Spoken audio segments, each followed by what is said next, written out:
I am Daquina. I am a fourth year nursing student.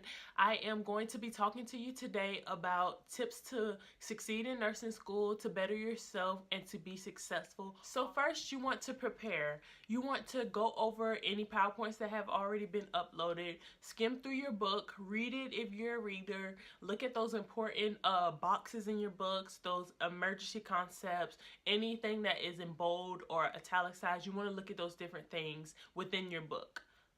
Second tip is to pay attention in class. It is very important that you are hearing the teacher when they're talking, because this is nothing but reinforcement on what you have already prepared yourself before when you was prepping for class.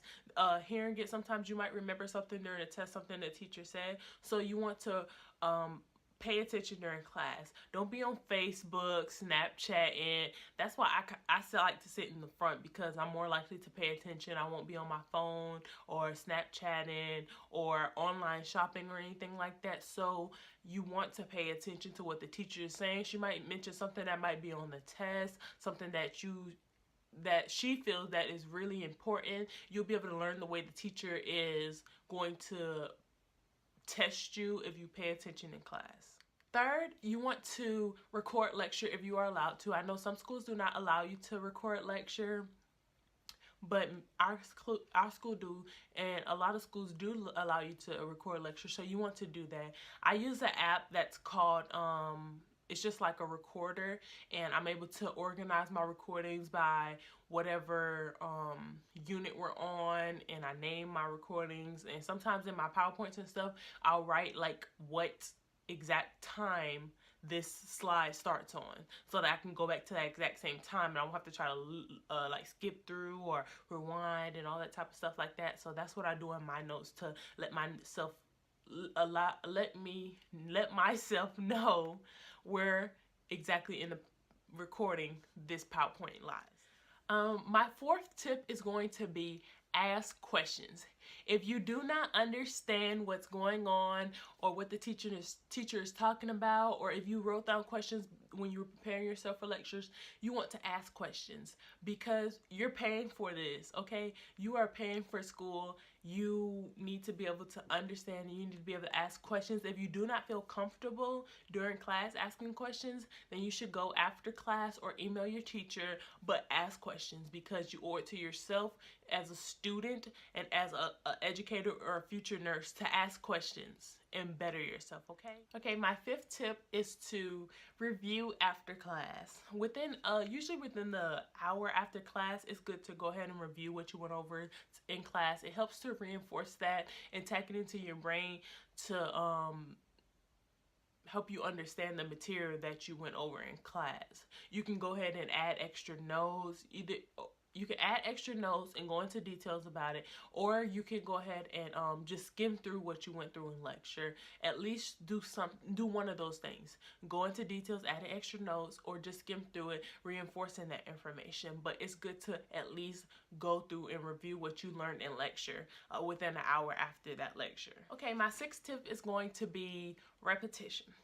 Okay, so repetition is very important in getting that information into your brain, understanding it, keeping it fresh in your head. Like, okay, sometimes, you learn something, and if you're not constantly thinking about it or doing what you have learned, as in like clinical, you're not often seeing that thing, it's gonna not transfer to your long-term memory. So you have to constantly practice on repetition so that you make sure that you know what you're talking about. So you need to go over it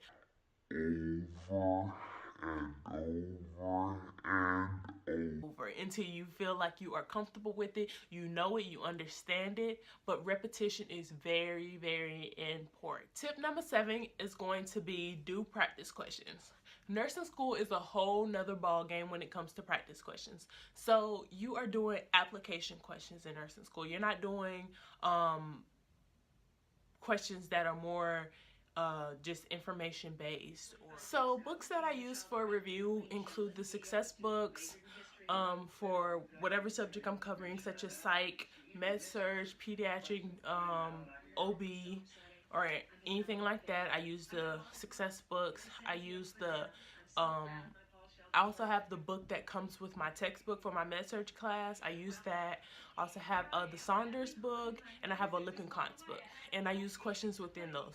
But the most important thing to remember is that your book is always right. So if a question contradicts what your book says, you always go with what your book is saying. Most instructors, probably all your instructors, are going to say that. Go with what your book says. Tip number 8 is to study for understanding and not for memorization. Okay, so memorization is important when you're trying to do your lab values or things like that. Sometimes you have to memorize things, and the more you go over those things that you're memorizing, then it's going to stick in your head. So memorizing lab values, yes, it's important, but when it comes to things that are more in depth, that can help you understand what's going on with your patient and help you understand better with caring with your patient, then you need to understand those things, those in-depth concepts. You need to be able to understand what's going on with your patient so that you can recognize when something is going right or when something's going wrong, okay? Because it is your job to be able to recognize those signs. So you want to study for understanding and not memorization. Okay? Study for understanding and not memorization. Okay, tip number 9 is to use different resources. Sometimes your book just does not break it down good enough for you. Maybe sometimes you don't have instructors that help you understand it the way you need to the way you want to understand it. So it's good to use different resources. My Saunders book helps me a lot because it makes it often breaks things down more, and also the ATI book. I also like my ATI books because they break things down better. They don't have as much practice questions in them. They'll probably have like 4 to 5 practice questions per section, but they break things down really well. And if you're using ATI, you have to do your ATI exams and things like that. So that'll also help you if you're studying on your ATI book.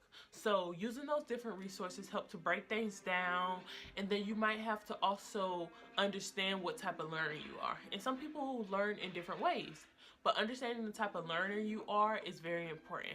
You might be a visual learner, auditory learner, reading and writing type of learner, or a kinesthetic learning, okay? So with a visual learner, you can learn from like all different types of pictures, such as using a source called Picmonic or different types of mnemonics to help you memorize, or actually drawing your own notes out. That also helps. Drawing the things out, actually getting that motion, that helps a lot of people. Motion, like doing it, that if you're like a person that learns from writing also, and actually seeing it, drawing it out will help you a lot, okay? So next we have the auditory learner, okay? If you're a person that records lecture, this would be great for you because all you gotta do is replay those lectures, replay them, and then look over your notes while you're replaying them. And during the test, you can probably hear what the teacher is telling you. It helps a lot. Sometimes I listen to lectures, and it's not my main source of studying, but I do listen to them some. I use them more in my 3rd semester than I had before because I would record a lecture and then I didn't really do anything with it after I recorded. I just had it in case of emergencies, in case I felt like I missed something and I need to go back, okay? But I didn't use it as my main source of studying. But my 3rd semester, I used it more. I would like replay it, or sometimes I even played it while I was sleeping, honestly, just to have it just going in my head. Maybe I'll just pick it up like that or something. But yes, I did use it more my 3rd semester. And then you have your reading and writing type of learners. Those people that are able to read and retain what they're reading, understand what they're reading, highlight throughout their book, and rewrite their notes over and over. I'm not that person, okay? I do like to write out my notes. I'll print out the PowerPoint, and I do like to write my notes instead of like typing them on the computer or something. I do like to write them out, but I just cannot just go through and read my book over and over and it stick in my head. Maybe that's because sometimes I just have problems like actually paying attention to what I'm reading. Maybe that's it, but I'm just not that person to sit there and read over and over and rewrite my notes. I used to try to rewrite my notes, but it was taking so long and my hands were literally like cramping up. I used to get this blister You see that? That's from writing so much. Like, and that just gets, the more I write, that blister gets bigger and bigger, because I guess I write too hard and I just put too much pressure on my hands. So rewriting notes over and over is not for me. I'm more of a note cards type of person, and just, you know, reading for the understanding. I have realized that I do need to write my note cards out instead of typing them on Quizlet, because I started typing them on Quizlet, and I realized that typing them on Quizlet wasn't helping me as much as writing them out. So I write my note cards out instead of typing them on Quizlet. Okay? So the fourth type of learner is the kinesthetic learner, and they are the people that are the person that is kind of hands-on. They memorize things more by doing things that are more hands-on, such as with nursing school, like doing things in clinical or doing things in like simulation, practicing those Foley catheter insertions over and over, or doing dressing changes over and over, practicing doing IVs over and over. Those persons, if they repeat it over and over and over, those are the people that will get it. They will pick it up by doing things. They are more hands-on with things rather than reading through the checklist on their paper. Like me, I like to do things hands-on because I will remember also, but if I like to also watch the video because I can kind of remember from the video, but then I do like to look at the important points on my paper to memorize it, but I am the person that likes to be more hands-on with things also. So tip number 10 is to dedicate yourself. You want to be dedicated to nursing school. Last thing, you want to remember not to compare yourself to other students, because that's something that I had to deal with, because I was like, man, dang, this person over here talking about, yeah, I just started studying last night, like the night before the exam, and I made an A, like, and I'm just like, go away. Get away from me, you know? Like, I had to remind myself not to compare myself to other students, because I'm not the same as everybody else, you know what I'm saying? Sometimes things come easier to other people than it comes to you, you know what I'm saying? It might take more for you, like, so now I'm just at the point where I don't compare myself to other students.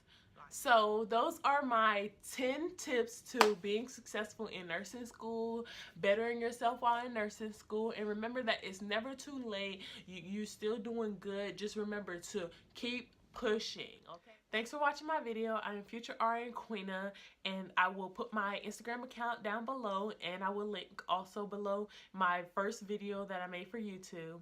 And thank you again for watching.